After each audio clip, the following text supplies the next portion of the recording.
Wolf Trek herkese merhaba. Bugün size birçok kişinin yaşadığı sorunların çözümünde kullandığı Leatherman ürünlerini anlatmak istiyorum. Leatherman ürünlerini anlatmak için de sahibi, kurucusu Tim Leatherman'i anlatmak lazım. Tim Leatherman 1970 yıllarında eşiyle beraber Avrupa turuna çıkmak istiyor. Bu seyahatte birçok zorlukla karşılaşıyor. O nedenle de Hollanda'ya geldiklerinde Fiat 600 bir araç alıyorlar.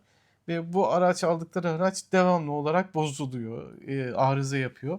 Tim Leatherman de kısıtlı bütçeleri olduğu için kendi tamiratını yapmak istiyor ama elinde sadece küçük bir çakısı olduğu için yemekte kullandığı ve tamirde kullandığı küçük bir çakısı olduğu için ve bu çakı birçok sıkıntılar çıkarıyor, kırılıyor, yamuluyor.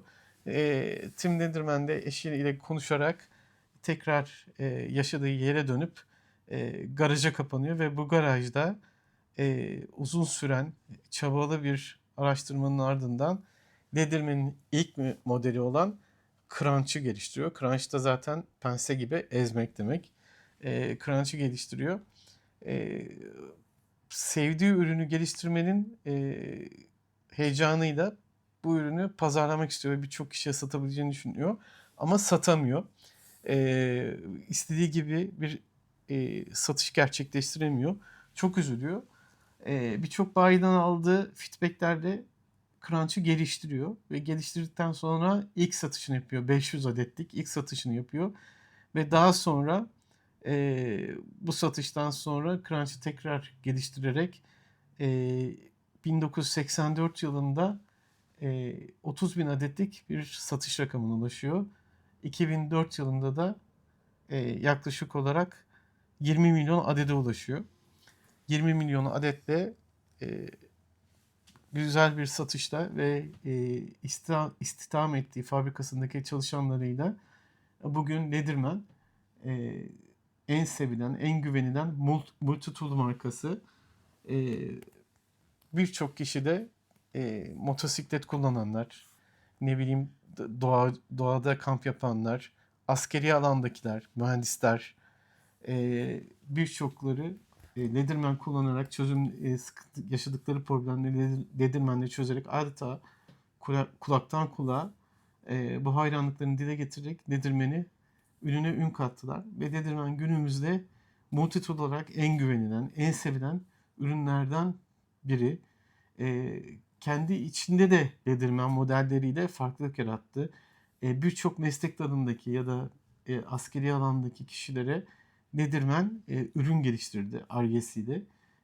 Tabii bu da kişilere özel Leatherman'i kullanma sevgisi aşıladı ve Leatherman bugün doğacı da olsa, askeri bir alanda da olsa, itfaiyeci de olsa, mühendis de olsa Leatherman'i kullanma şevkini, sevgisini yaşıyor.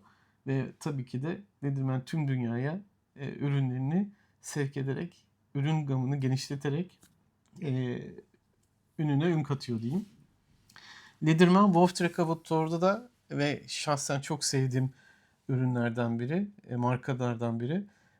Leatherman benim de birçok yaşadığım problemde çözümüme ulaştı. Ben kendi kullandığım ürünleri de koyayım, göstereyim size. Mesela bu mağazamızda en çok kullandığım Skeletal.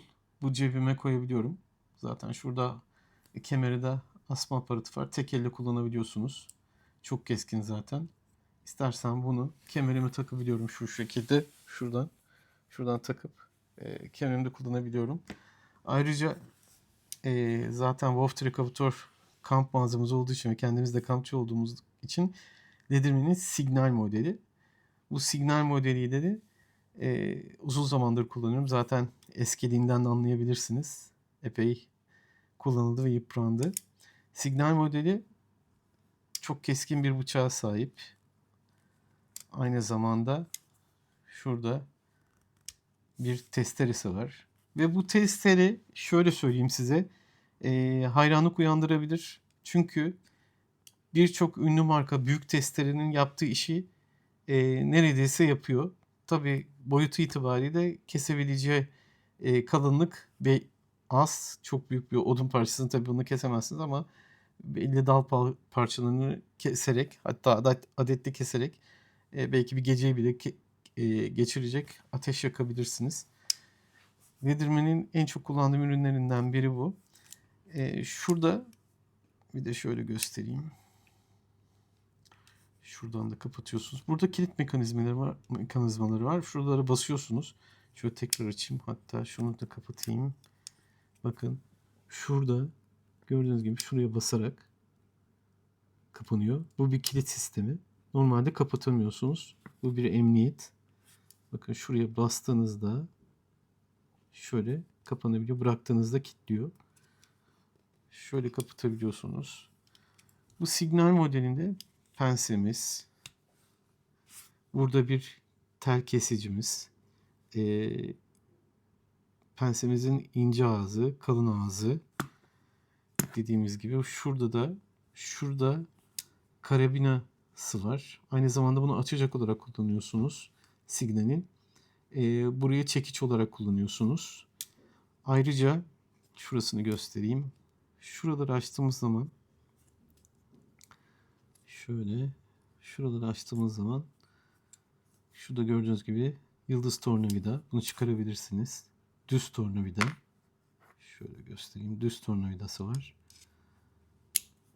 Şu konserve açacağı, aynı zamanda gazlı içecek açacağı, delici. İsterseniz bununla delerek dikiş bile dikenler var. Gördüğünüz gibi bunlar. Bakın kapanmıyor bu da mesela. Burada da buraya basıyorsunuz. Bu da buradaki kilit sistemi var. Bakın bunu böyle yapmak için şöyle kilitleniyor ve kapanmıyor. Burada Signal'in kamp modeli olduğu için şurada ateş yakmak için magnezyum çubuğu var. Ve aynı zamanda bu bir düdük. Bu düdükte de acil durumlarda bir sıkıntı olduğunda, survival durumunda bir düdük çalabiliyorsunuz bu şekilde. Bunu şöyle yerine takılabiliyor. Şurada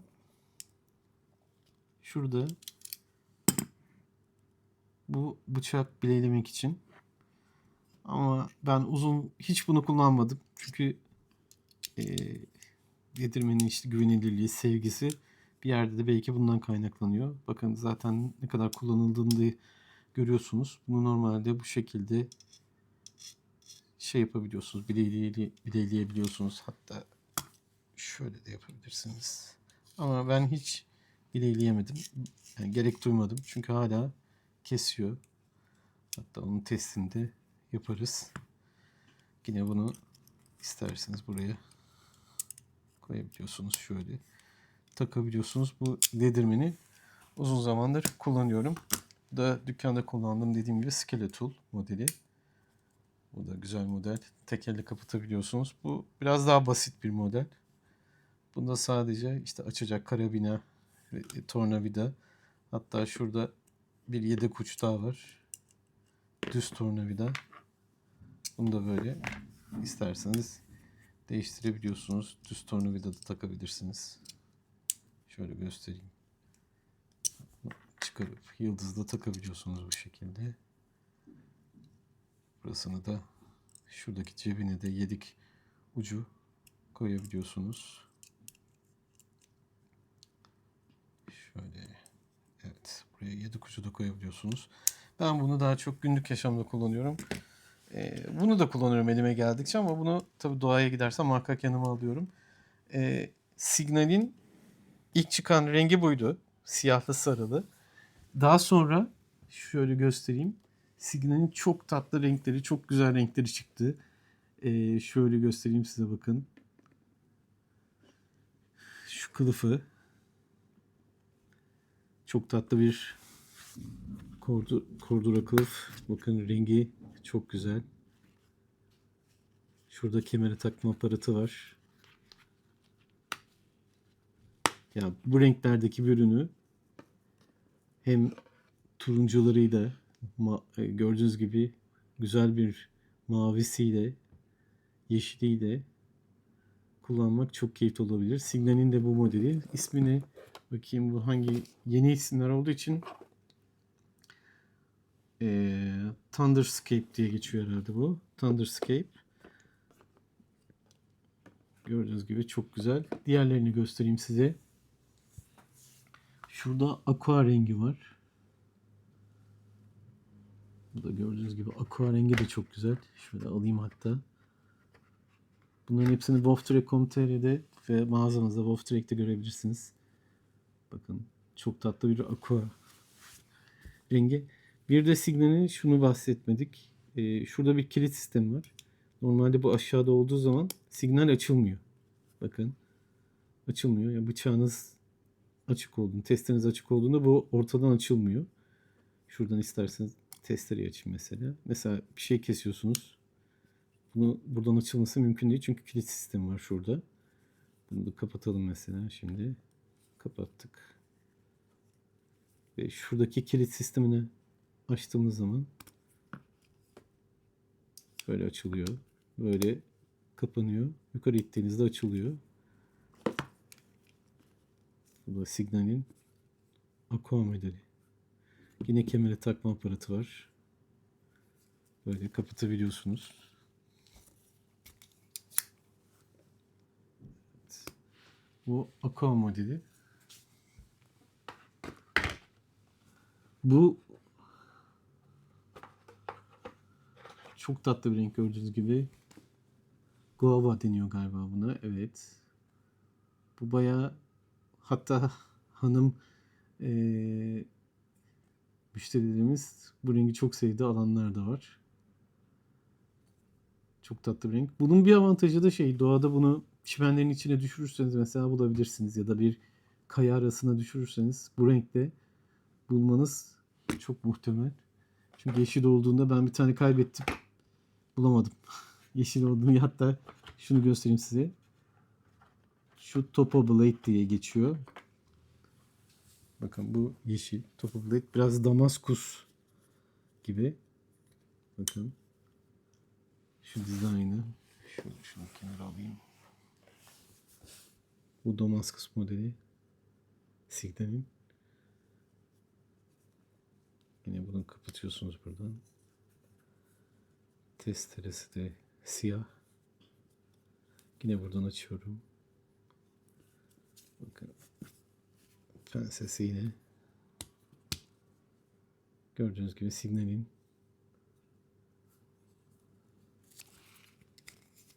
Green Topo Blade diye geçiyor bu. Şuradan kilitliyorum tekrar. Açılmıyor. Bu da Topo Blade. Evet. Bu Signal'in epey kamp yaparken, doğadayken insana bir güven hissiyatı veriyor ve eliniz hemen gidiyor ve kullanabiliyorsunuz. Diğer Signal'in üst segmentiyle isterseniz devam edelim. Şöyle ki eskiden, şimdi şöyle anlatmak lazım. Çelik, yani bıçak yapımında çeşitli çelikler kullanılır ama bıçak için bir çelik hiçbir zaman yapılmamıştı.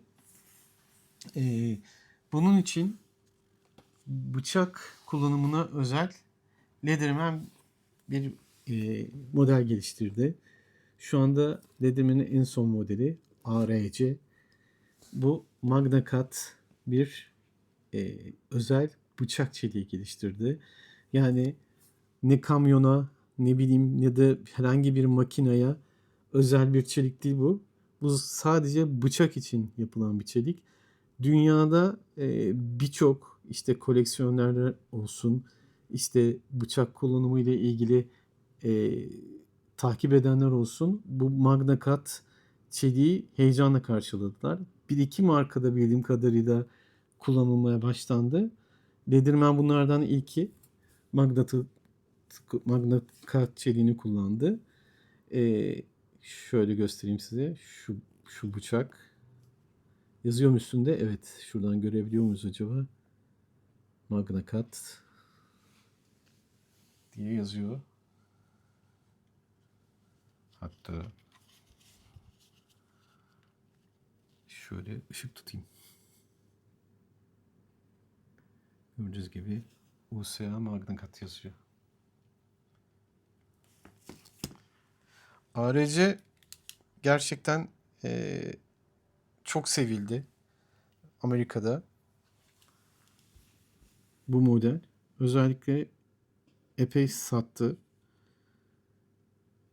Gördüğünüz gibi bu modelin şimdi onları da size aksesuarlarını da sayayım hatta. Şöyle bir dakika. Şunu koyalım. Evet. Şimdi gördüğünüz gibi burada aslında Leatherman'in birçok ürününde benzer şeyler var. Ama tabii fiyata göre, çeliğine göre birçok şey değişiyor. Çeşitli çelik modelleri var. Şöyle göstereyim. Bakın burada ARC'nin bir makası var. Şurada bir tornavidası var. Şurada küçük tornavidası var. Bakın burada bir yine delicisi var. Şurada törpüsü var. Burada değişebilen uçlu yıldız uç var. Şurada testeresi var. Bu dehşet bir testere. Gördüğünüz gibi burada da bir yine gazlı içecek açacağı, konserve açacağı var. Ve şurada dibinde de bir tel sıyırıcısı var. Ayrıca burada da bir tel sıyırıcısı var.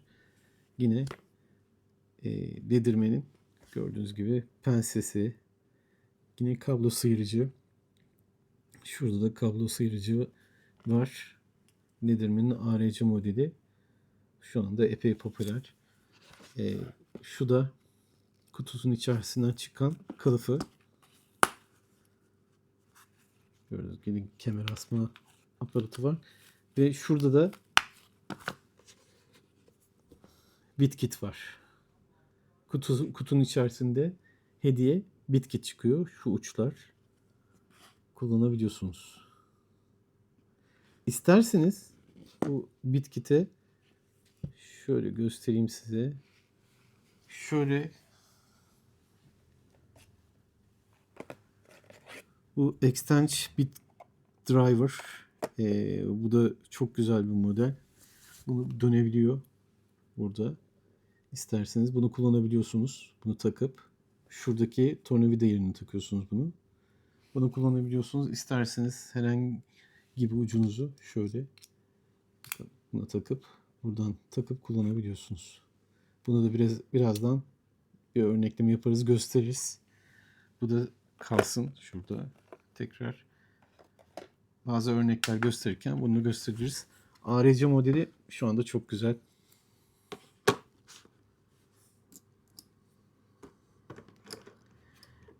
Çelikle ilgili şunu söyleyebilirim. Şimdi birçok kişi, birçok ülke, birçok usta, birçok firma bıçak üretimi yapıyor. Ürünler üretiyor. Fakat şey olarak düşünmeyin. Yani bunu mağazadaki sohbetlerim sırasında da görüyorum. Bir çeliğin işte S90V olması, ne bileyim N690 olması, tamam çelik ana yapısı olarak iyidir. Doğrudur. Ama bir D2 olması ya da bir O1 olması kötü değildir. Mesela İngilizler O1'i çok seviyor. Çünkü neden? Ağız çabuk bozulabiliyor. Ama İngiliz diyor ki benim ağzım bozulması problem değil. Ben çabuk bileyleyebileyim diyor. Bu yüzden de O1'i kullanabiliyorlar. Üst segmentteki işte demin söylediğim gibi N690'lar, S90 ve toz çelikler falan iyi çelikler. Ama sadece bunların iyi çelik olmasıyla bitmiyor. Bir ürünü çıkardığınız zaman moleküler ısıl işlem de çok önemli.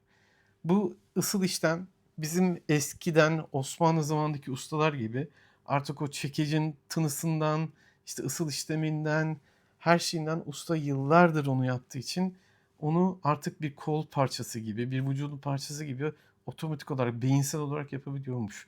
Ama şimdi böyle üretimler, böyle çok ne diyeyim tecrübeler yaşanmadığı için artık bir dostumun dediği gibi maalesef o şekilde bir üretim yapılamıyor. Ama çağımızda da işte çağımız da bunu gerektirmiyor. Çünkü neden? Tecrübe değil de artık dijital var. Yani adam makineye, ısıl işlem makinesine dijital olarak istediği sertlik derecesini girerek bilgisayardan, ısıl işlem bilgisayarından girerek gerçek ısıl işlemi yapabiliyor. Düzgün ısıl işlemi yapabiliyor. Bu da ne oluyor? O çeliğin hakkını vermesini, içeride kılcal çatlamalar olmamasını sağlıyor. Ve ürün de Leatherman'deki olduğu gibi e, çok kaliteli çıkıyor. Yani bunlar otomatik departmanlardaki otomatik şeylerden geçiyor, bölümlerden geçiyor ve hepsi işte seramik taşlaması, parlatması, ondan sonra ne bileyim ısıl işlemi. Tabii bunlar her bölümde profesyonel kişiler yaptığı zaman işte ARC gibi e, Ar-Ge araştırma geliştirmeleriyle süper ürünler ortaya çıkıyor. ARC dediğim gibi son ürünü. Mesela bir de şunu göstereyim size. Evet. Bu da çok sevilen bir ürün. ARC'den belki bir öncesiydi sanırım. Bakın bunun adı da üzerinde yazdığı gibi Leatherman Charge Titanium. Titanium üzerinde kaplaması var. DLC kaplama denen bir kaplama var. Üzerinde. Gördüğünüz gibi. Bıçağında da bunun S30V çelik kullanılmış. Şuradaki koparma bıçağı diyeyim bunu. İşte araba kayışını koparmak için falan kullanılıyor. Bunda da 420 HRC şuradaki 420 HRC kullanılmış. Bunda S30V çelik kullanılmış. İşte demin dediğim gibi bakın burada da bu Charge TTI modelinde gördüğünüz gibi burada bir makas var. Yine bir tornavidası var. Küçük tornavidası var. Her zaman şunlar zaten kablo sıyırıcısı, işte kalın pense ucu, ince pense ucu, yine konserve açacağı, gazoz açacağı, şurada gördüğünüz gibi değişebilen e, tornavidası var. Şöyle. Bu şarj TTI Titanium modeli. Bunda en büyük olaylardan biri işte tek hamlede gördüğünüz gibi araba kayışı kesebilme gibi kullanılan bıçağı var. Diğerine geçersek burada Search. Search bir ara çok satıyordu. Hala da seviliyor. Belki de Leatherman'in efsane ürünlerinden biri. Bu Surge'ün Black modeli yani siyah. Bunun gümüş rengi de var. Burada siyah göstermek istiyorum. Siyah olduğu için şöyle beyazın üstüne koyayım. Şöyle size burada beyazın üstüne koyayım. Bakın burada da şarjın yine şurada Leatherman yazısı. Yine kablo sıyırıcısı, pensesi. Gördüğünüz gibi tornavida ucu. Burada yine açacakları, konserve açacak, gazoz açacağı, delicisi, yine tornavidaları, testeresi. Gördüğünüz gibi şurada iki testeresi var. Bu ince testeresi, bu kalın testeresi. Bir de burada Search'te bu testere isterseniz şurada görüldüğü gibi bu isterseniz çıkıp değişebiliyor. Başka şeylerinde takabiliyorsunuz modellerini. Şimdi bıçak olduğu için tehlikeli geldi biraz bana. Kapatmayayım da. Gördüğünüz gibi. Bir de Leatherman'in makası gerçekten müthiş bir makas. Kesebiliyor. Öyle süs diye konulmuş bir makas değil yani. Bıçak da çok kesebiliyor. Çok iyi kesebiliyor.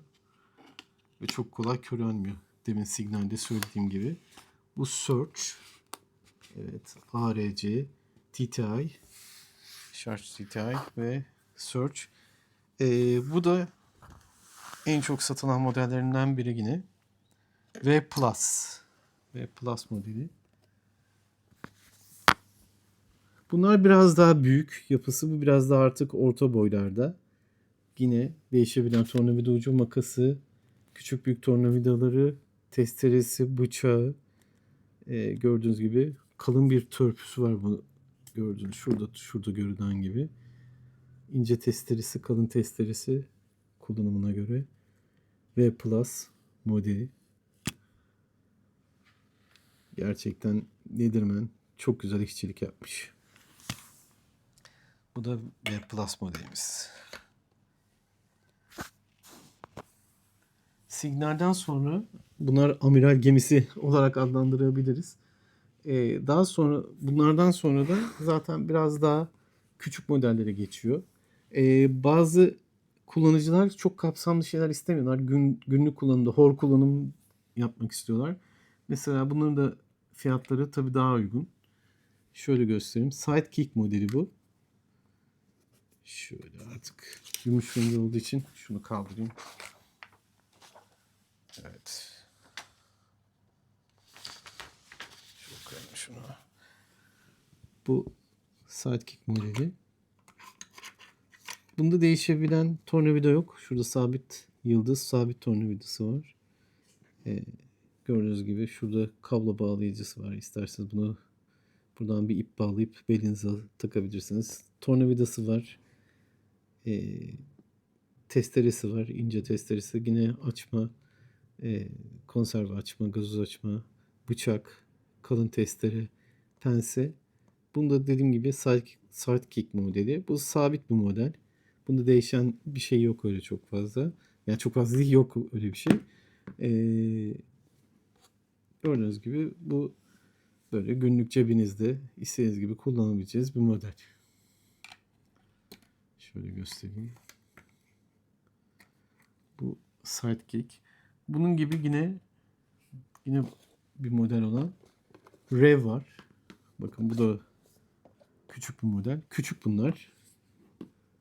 Küçük derken tabi elimle şöyle göstereyim. Bunlar gibi değil. Mesela buradan bir search alayım. Bakın search ile yan yana koyduğumuz zaman şöyle bir farkı var. Yani hatta bunu şöyle yaparsak daha doğru olur. Çünkü o açık bu kapalı gibi. Şöyle işte pense üzerine koyduğumda hatta şöyle şurasına getirmek. Yani çok az bir şu kadarcık neredeyse bir fark var. Bunlar da sabit. Yine benzer şeyler var. R modelinde sörcü koyalım.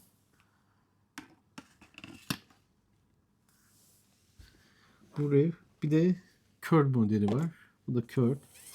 Şöyle bunu da göstereyim. Bunda da yine testeresi var. Pardon, testeresi yok. Törpüsü var. Bunda testere yok mesela curl modelinde. Kemer asabiliyorsunuz. Değişen tornavidası var. Makası var. Böyle gördüğünüz gibi. Burada delicisi, makası, tornavidası. Bu da basit modellerinden. Ya basit demeyeyim de hani küçük modellerinden. Daha az kapsamlı modellerinden curl modeli. Bir de büyük modellerinden şunu gördüm. Super Tool 300. Bakın. Bu da büyük bir model. Bunda da değişmeyen sabit şeyler var. Büyük bir testere var. Şurada yıldızı var. Yine konserve açığı. Düz testeresi var. Törpüsü var. Büyük bir törpü var. Belki bu mekanik kişiler için, mesela fabrikasyon işlerde yapılan işler için bu Super Tool 300 modeli epey sağlam bir model. Şöyle bunu da göstermiş olalım. Burada işte testeresi, düz tornavidası, yıldız tornavidası açacağı, testeresi, törpüsü, düz tornavidaları, delicisi, bıçağı gördüğünüz gibi. Cetvel üzerinde birçok modelin üzerinde cetvel de var. Şöyle epey keser. Çok dikkat etmek lazım. Bu da Super Tool 300 modeli.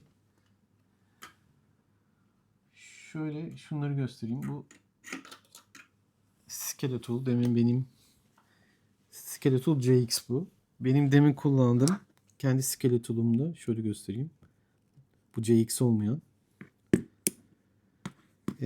Şurada gördüğünüz gibi belli bir bölümden sonra tırtıklı bir kısım var. Burada düz bir kısım var. Bu tamamen düz. Tırtıklı bir kısım yok. CX modelleri düz oluyor. Sadece skeletal yazanlarda şöyle tırtıklı bir kısım oluyor. Bazıları ben o tırtıklı kısmı istiyorum diyor. Bazıları düz olsun diyor. Kişiye göre değişebiliyor. Bu da güzel. Skeletal'dan devam ederken şöyle gördüğünüz gibi bu da skeletal, yine tırtıklı ağzı. Yine Damaskus tarzı bir yapısı var. Çok şık. Şöyle kapatalım. Pensesi. Şu kısmı aşağı geliyor. Bu kısım yukarıda kalıyor. Şöyle kapatalım bunu da. Şu şöyle. Hop. İşte nasıl gördüğünüz gibi. Şöyle kapatıp böyle tek elde kullanabiliyorsunuz. ARC'de de öyle. Tek el kullanım Leatherman için önemli. Tekrar bunu yerine koyayım. Şöyle. Bunu koyayım. Leatherman'ın son ürünlerinden şunu göstermek istiyorum. Rebar. Rebar modeli. Bu ürünün genelde tutma yerlerinin çeşit iki renkli oluyor. Bordo renkleri oluyor. İşte gördüğünüz gibi açık yeşil, koyu yeşil Rebar modeli. Yine gördüğünüz gibi burada kutunun arkasında da görebileceğiniz gibi işte törpüsü, bıçağı, delicisi, tornavidası, testeresi, iki testeresi, burada tekrar tornavidası, gördüğünüz gibi üzerinde bir cetvel ve pense, kablo sıyırıcısı yine üründe görülmekte. Leatherman'in ortak birçok üründe aynı ürünler var. Ve şundan bahsetmek isterim. En önemli olaylardan biri. Leatherman şurada görebileceğiniz gibi 25 yıl garantisi var. 25 yıl garanti kapsamında Leatherman.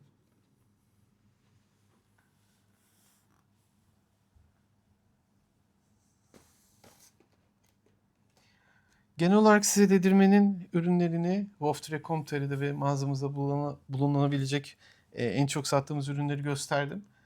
Bir de size test aşamasında göstermek istiyorum.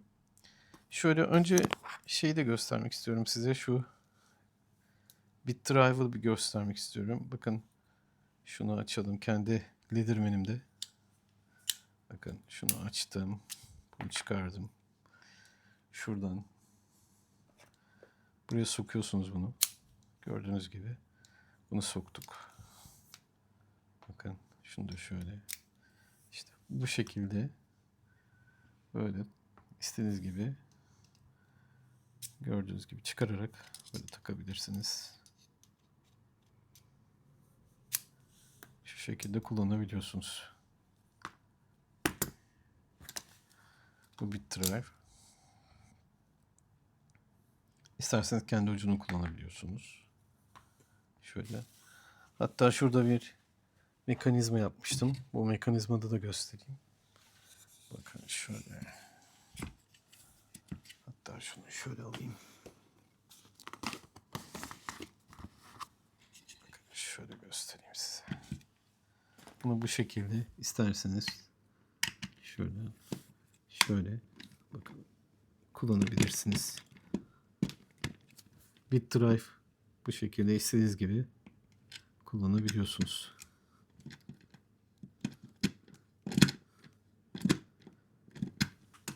Bu şekilde kullanabilirsiniz BitDrive'ı. Şöyle. Bakın açtım. Şurayı gösterebilirsen. Şurasında bakın. Buradan bunu kilitleyebiliyorsunuz veya açabiliyorsunuz. Bakın kilitlediğinizde şey yapmıyor. Bunu açtığınızda böyle sesi duyuyorsunuz herhalde. Şu şekilde bu tarafı döndürmek istediğinizde tekrar kapatıyorum. Ve bit drive bu şekilde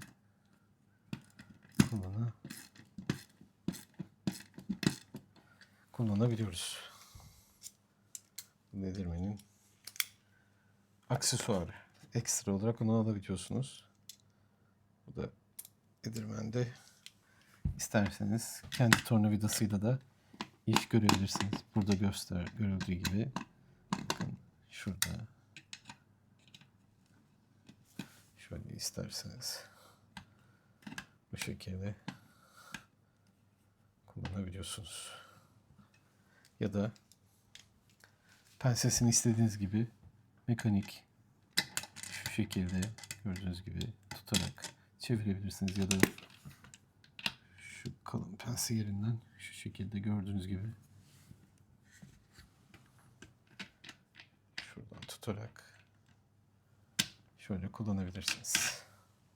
İsterseniz signal modelinde demin söylediğim gibi şunu kapatalım. Kilitleyelim. Kapanmadı. Bir dakika. Evet. Şuradan da kilitledik. Bunu demin söylediğim gibi bunu böyle bu şekilde vurarak kullanabiliyorsunuz. Böyle bu şekilde çadır kazıklarını veya başka şeyleri gerektiği yerde kullanabilirsiniz. Leatherman'in demin söylediğim gibi testeresi de çok iyi. Hatta şöyle söyleyeyim. Testeresini göstermek isterim size. Şöyle ki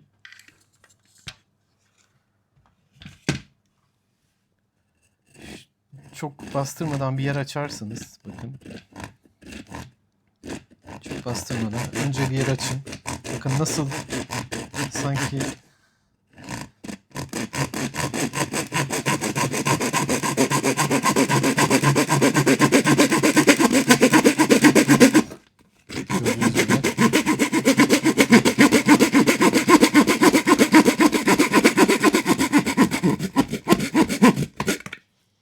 gördüğünüz gibi ne kadar yediğini, nasıl talak çıkardığını.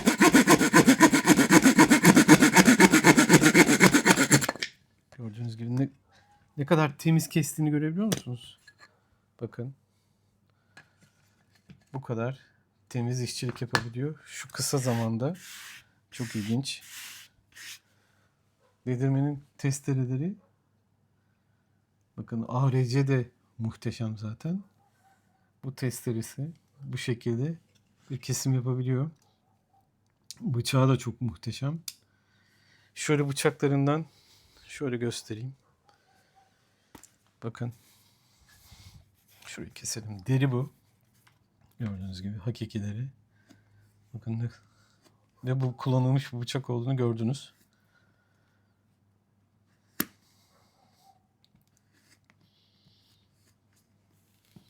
Nasıl kestiğini. Bakın ipi göstereyim. Bu bir paracord ip. Görüyorsunuz içinden 7 ip çıkıyor zaten parakordların bildiğiniz gibi. Gördüğünüz gibi. Bu da nasıl kestiğini burada gördünüz. Kalın tarafını bile bu şekilde kesebiliyor. Signal'in demin söylediğim gibi doğada kullandığınızda şöyle şuraya koyayım şunu. İsterseniz doğada tabi böyle yontma işlerini de yapabilirsiniz. Bakın nasıl yiyor bak. Gördüğünüz gibi nasıl yediğini. Bakın ne kadar iyi. Ya Leatherman'i gerçekten benim özel bir ilgim var. Çok sevdiğim bir marka. Zaten bir insanın bir şey başına gidip de bir marka üretmişse kötü olma ihtimali çok zor. Çünkü burada bir azim var. Bir istek var. Bir gerçekten kendi yaptığı ürünlere hayranlar. Seviyorlar. Severek yapıyorlar işlerini. Gördüğünüz gibi bakın nasıl yediğini görebilirsiniz. Leatherman'in bir özelliği demin söylediğim gibi şöyle bu doğada kullandığımız signal modeli. İsterseniz böyle bir çıra yapıp hatta buradaki kullandığımız şeyleri de şuraya şöyle koyabiliriz. Böyle bakın. Bu magnezyum çubuğunu buradan çıkarıyorsunuz. Şuradan çıkaralım. Açalım şuradan. Evet, buradan magnezyum çubuğunu çıkardık. Bakın. Bıçağı sakın şeyini kullanmayın hiçbir zaman. Hiçbir bıçağın. Ağzını bozmayın. En güzeli testereyi kullanmak. Bıçağın tersini de kullanmaya gerek yok. Testere kısmı bunun için ideal. Burada gördüğünüz gibi magnezyum çubuğunu koyuyorsunuz bu şekilde. 30 kere de vurmaya da gerek yok. Böyle. Bakın şöyle. Gördüğünüz gibi bir çıraya böyle atıyorsunuz. Ne kadar çok kıvılcım attığını buradan görebilirsiniz. Biraz az kullandığım için tabii yanmadı ama çutmak lazım. Belki şunları koyarsam. Dur bakalım şurada bir deneyelim. Bakalım burada daha çabuk düşecek mi?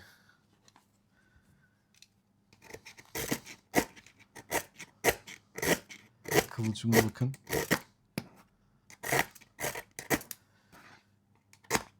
Evet, böyle doğada kav yaparak yakabilirsiniz. Böyle göstereyim.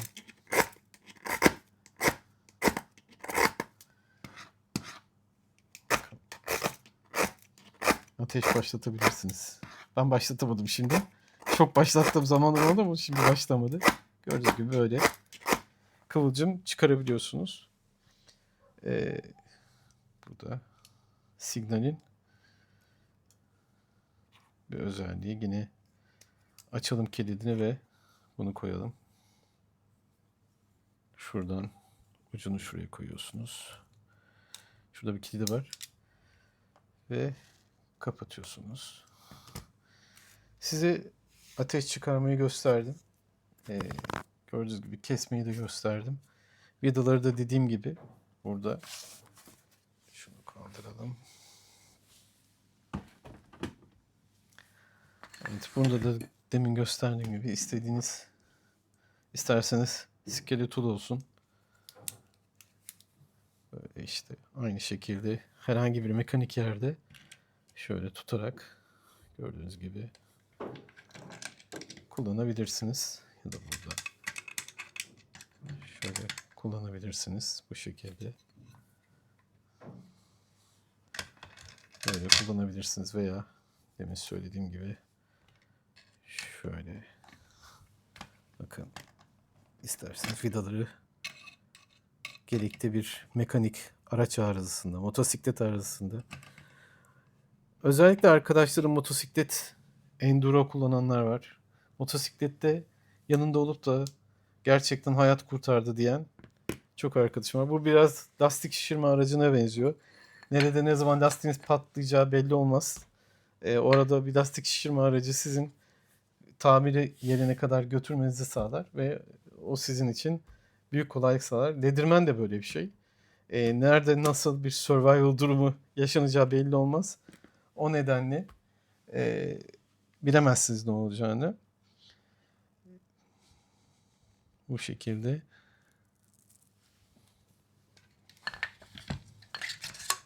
Leatherman ürünlerini yaklaşık 10 yıldır satıyoruz ve aynı zamanda distribütörümüz de her konuda yardımcı oluyor. Şöyle söyleyeyim, bende hiçbir geri dönüş olmadı. Kötü bir geri dönüş olmadı. Hep iyi bir geri dönüş oldu Leatherman ürünlerinde. Bu şekilde Leatherman ürünümüz yeni renkleriyle, Signal olsun, Rebel olsun, Rebel'ın yeni renkleriyle Leatherman ürünlerini severek satıyoruz. Hem satıyoruz hem kullanıyoruz.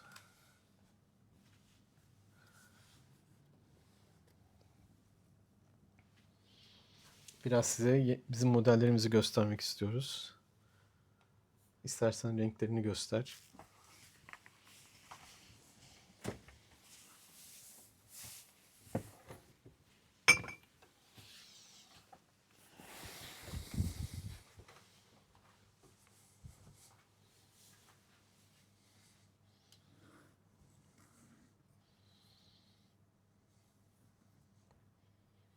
Susadığınız zaman da şu şekilde, şunu da göstermiş olayım. Şöyle bakın. Bu şekilde sodanızı açabilirsiniz.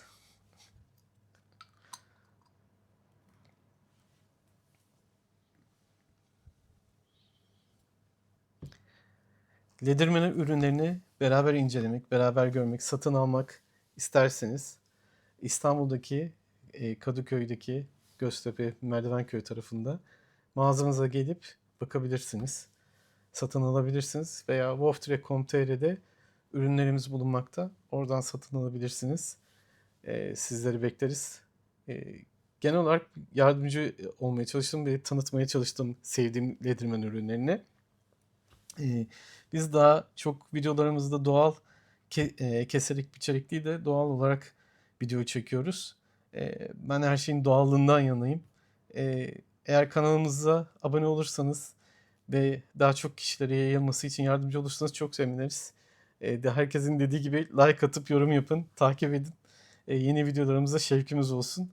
Herkese çok teşekkür ediyorum. Görüşmek üzere. Kendinize iyi bakın. Off the Record, oradan selamlar, sevgiler.